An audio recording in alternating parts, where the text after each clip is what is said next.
Que tal? Benvidos. O Programa de Creación de Emprego da Deputación Lugo Emprega ocupará hoxe os primeiros minutos deste espazo informativo da Fundación TIC. Antes de afondar nesta nova, vemos outros asuntos da semana. Comezamos. A Confederación Hidrográfica do Cantábrico e a Deputación colaborarán na execución de varias obras de restauración fluvial na contorna da conca do Eo, cun investimento superior a 1,2 millóns de euros. O futuro auditorio de Chantada será unha realidade o próximo verán. As obras do edificio completaránse cos preto d'1 millón de euros que destinou o organismo provincial a través do canon. A visita da delegación chinesa de Chinguandao a Lugo serviu para reforzar os lazos de unión entre ambas cidades e establecer novos contactos culturais e comerciais. O Concello de Lugo puxo a disposición dos lucenses na súa páxina web o texto provisional do novo Plan Xeral de Urbanismo. O fin é darlle o documento a máxima transparencia ante a cidadanía.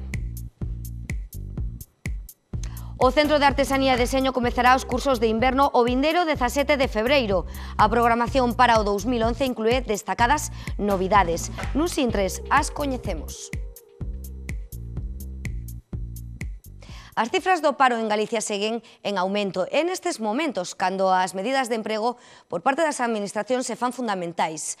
O Lugo Emprega da Deputación contribuirá a reducir o número de parados na provincia de Lugo, o tempo que incrementa a cooperación cos concellos. De feito, a resposta dos municipios de adherirse á iniciativa foi masiva. Dos 67 que hai na provincia, tan só o do Incio rexeitou a súa participación no plan. O anunciaba esta semana o presidente da Deputación, José Ramón Gómez Besteiro, a súa satisfacción pola resposta masiva dos concellos ao Plan Emprega. Dos 67 municipios que hai na provincia confirmaron a súa adhesión ao plan todos, independentemente da súa cor política, agás o do Incio. O Plan Lugo Emprega é, desde hoxe, un completo éxito. E eu decía en días pasados, a proba do algodón do Lugo Emprega será as adhesións, se se producían ou non, de os concellos da provincia de Lugo. E salvo esa excepción, a Deputación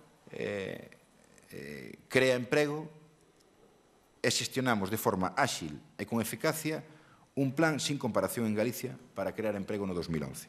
O paro en Galicia aumentou no último ano nun 6,5%. É a provincia de Lugo a que máis está a sufrir o fenómeno do desemprego.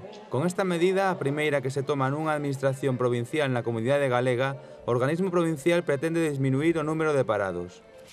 A Xunta recortou un 50% os fondos de emprego, 65 millóns de euros menos para o Servicio Público de Emprego, o que se dedica a generar esas políticas activas das que nos referíamos con anterioridade.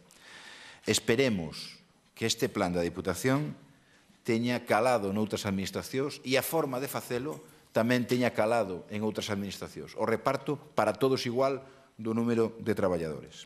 A institución asumirá todos os gastos da contratación. As bases están publicadas tanto na web da Deputación como no boletín oficial da provincia.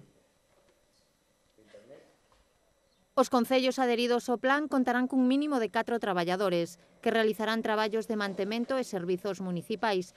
Os rexedores califican a medida de acertada nun momento económico difícil tanto para os concellos como para as familias. É unha forma de darlle unha posibilidade, un contrato de traballo a moita xente que hai necesitada e que nestes momentos de crisis, máis que nunca. Agora, na familia igual se encontra tamén o pai parado. E este contaba a min un rapazo outro día. Dice que él tiña que traballar, intentar traballar por onde fora, senón era aquí marchar, porque non podía resistir así. E aí está o que da cuestión. Entón, quen ten que poñer remedios ás administracións públicas? O plan en sí é positivo. Agora ben, a rentabilidade do mesmo medirase un pouco en función de como o plan vaya funcionando. Pero en algúns casos consideran que sería máis axeitada unha selección de persoal por parte dos propios concellos. Eu penso que os ayuntamientos quitarnos autonomía, quitarnos competencias, é que eu entendo de que igual a facer unha selección de personal que estuvera composto por personal do ayuntamiento e co ainda un técnico da Diputación, me parece asumible. En canto ao destino dos novos contratados, en moitos casos xa o teñen claro.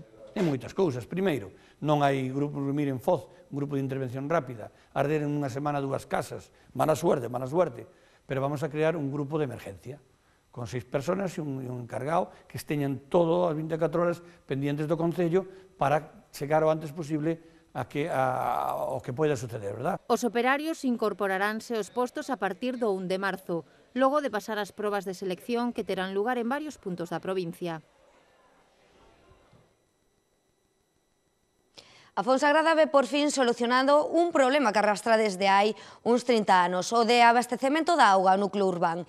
Isto é posible grazas ao proxecto que acometerá a Confederación Hidrográfica do Cantábrico, cun investimento de máis de 2 millóns de euros.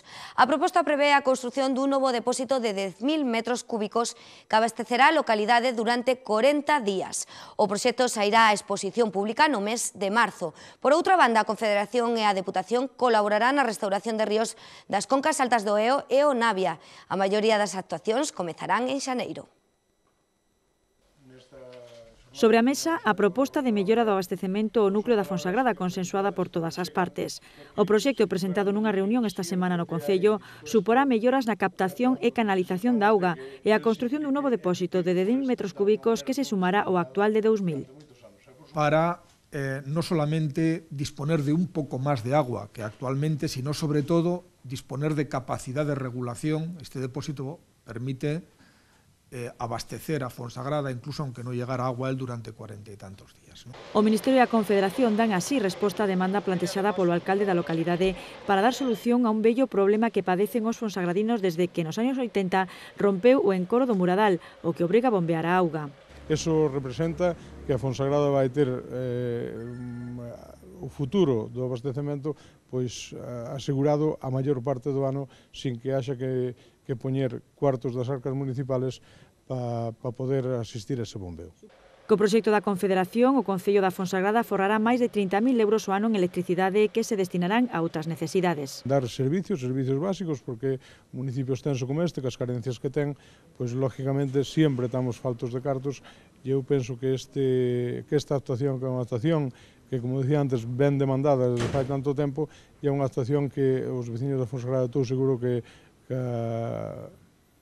acollerán con alivio, non? Pero na reunión tamén se analizaron numerosas actuacións en ríos de 9 concellos da montaña nas que colabora a Deputación. Básicamente son pasarelas sobre numerosos arroyos y ríos de la cabecera de Leo y del Navia y algunas otras intervenciones de mejora que se vinculan generalmente al dominio público hidráulico. A Fonsagrada, Ribeira de Piquín, Baleira, Navia, Becerreás, Nogais, Cervantes, Negueira de Muñiz e Pedrafita son os destinatarios destas obras nas que se investirán 1.200.000 euros.